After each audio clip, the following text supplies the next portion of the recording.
Welcome to Deadly Clues, the channel where we dive deep into some of the most chilling and heart-wrenching true crime stories from around the world.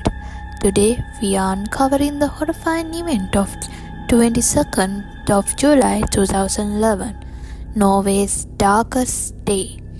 This is the story of the Utøya Massacre, a tragedy that left 77 people dead and nation in mourning.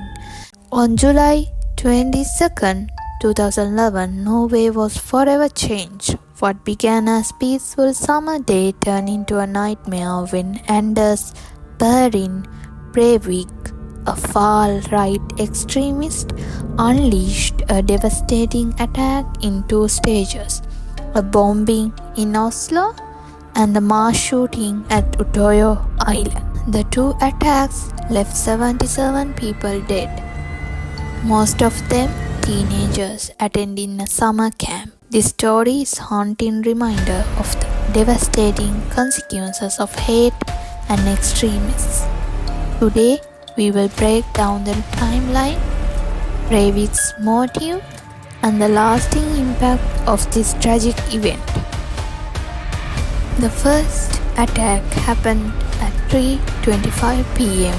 in Oslo's government quarter. Breivik had parked a van loaded with 950 kilogram homemade bomb outside the Prime Minister's office. The explosion was catastrophic, killing 8 people and injuring over 200. The blast left the city in chaos, with the sound of sirens echoing through the street. But this bombing was merely a diversion. Breivik's true target was waiting on Utøya Island. While Oslo reeled with devastation, Breivik, disguised as a police officer, drove to John Lake at the ferry terminal. He boarded on a boat to Utøya Island, where the Labour Party's youth wings was holding its annual summer camp. The camp was attended by over 600 young people, aspiring leaders who had gathered to discuss politics and build their future. Tragically, many of them would survive the day. At 5:22 p.m., Breivik began his horrifying attack. Armed with semi-automatic rifle and Glock pistol, he opened fire on unsuspecting campers. At first, many thought the gunshot was part of a drill, but it quickly became clear they were under attack. Some campers tried to hide the dense forest, while others jumped into freezing lake, desperately swimming for their life.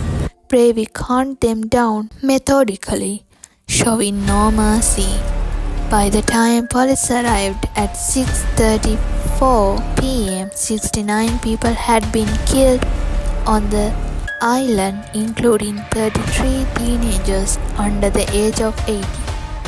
Breivik's actions were driven by his far-right extremist belief in chilling 1,500-page manifesto titled 2083, a European Declaration of Independence. He detailed his hatred for multiculturalism and immigration.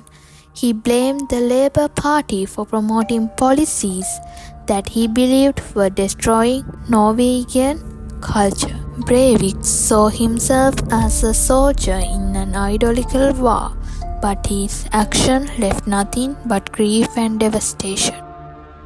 In the aftermath of the attacks, Norway came together in mourning. Candlelight fires were held across the country, and leaders called for unity and tolerance in the face of hatred. In 2012, Breivik was sentenced to 21-year-old prison, Norway's maximum penalty, with the possibility of indefinite extensions.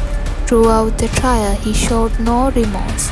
justifying his action as necessary for his ideology. Over a decade later, a scar of 22nd of July remained, but survivors and families have turned their grief into action.